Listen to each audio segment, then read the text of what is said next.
And he said to them, Truly I tell you, some who are standing here will not taste death before they see that the kingdom of God has come with power. After 6 days, Jesus took Peter, James, and John with him and led them up a high mountain where they were all alone. There he was transfigured before them. His clothes became dazzling white, whiter than anyone in the world could bleach them.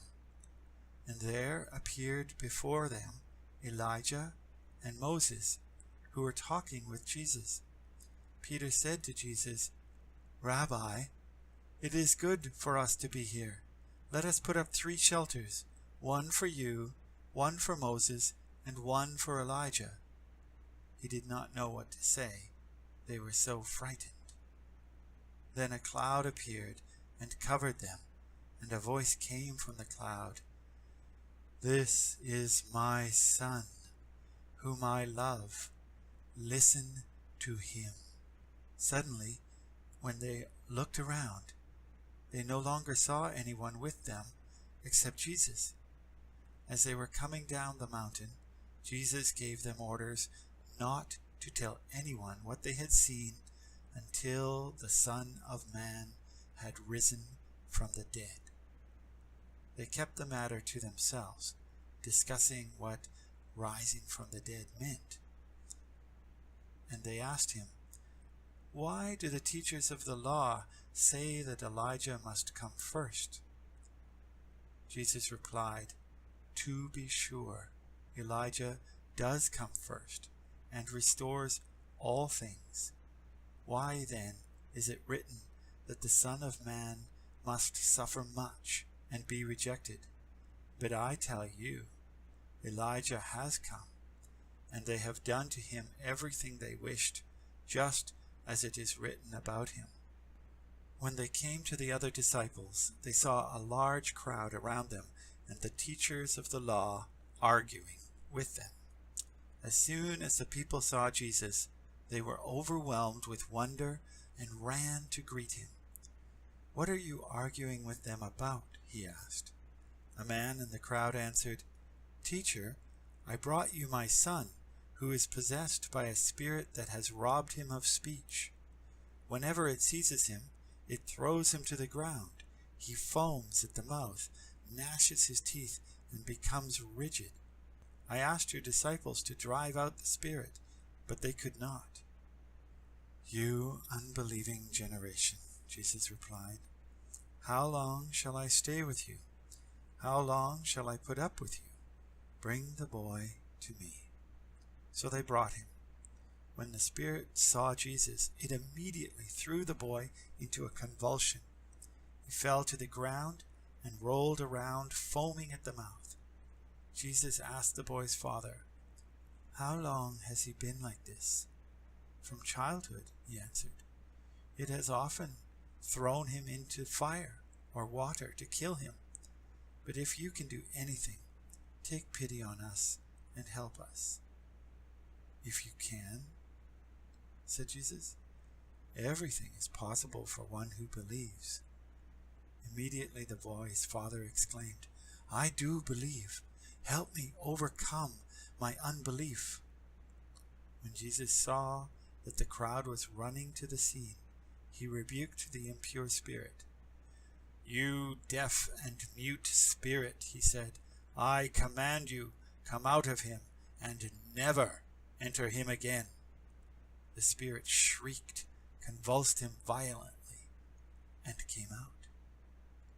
The boy looked so much like a corpse that many said, He's dead.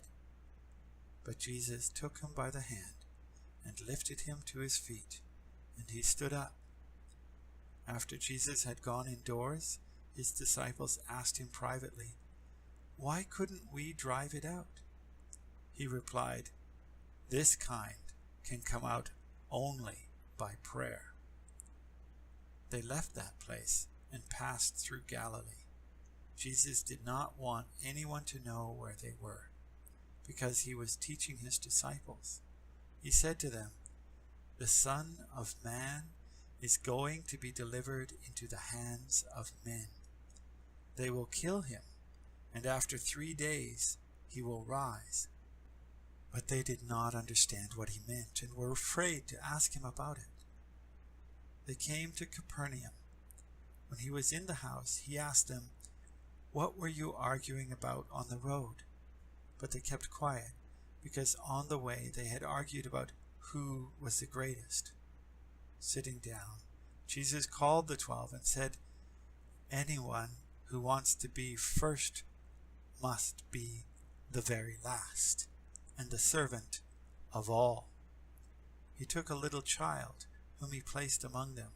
Taking the child in his arms, he said to them, "Whoever welcomes one of these little children in my name welcomes me, and whoever welcomes me does not welcome me, but the one who sent me." "Teacher," said John, "we saw someone driving out demons in your name, and we told him to stop, because he was not one of us."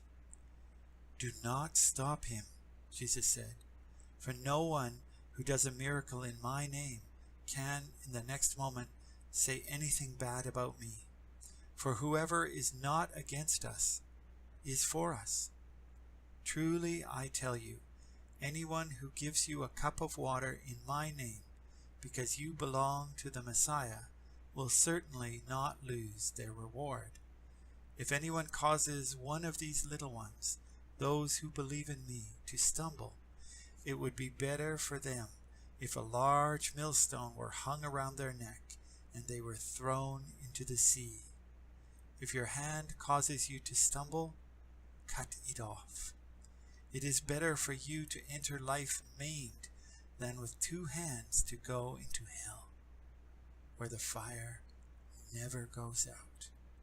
And if your foot causes you to stumble, cut it off. It is better for you to enter life crippled than to have 2 feet and be thrown into hell. And if your eye causes you to stumble, pluck it out. It is better for you to enter the kingdom of God with 1 eye than to have 2 eyes and be thrown into hell, where the worms that eat them do not die, and the fire is not quenched. Everyone will be salted with fire. Salt is good, but if it loses its saltiness, how can you make it salty again? Have salt among yourselves, and be at peace with each other." That was chapter 9 of the Gospel of Mark in the New Testament, New International Version. It is October 22nd, 2017. My name is Vince Byfield. I thank you for listening, and I wish you a blessed day.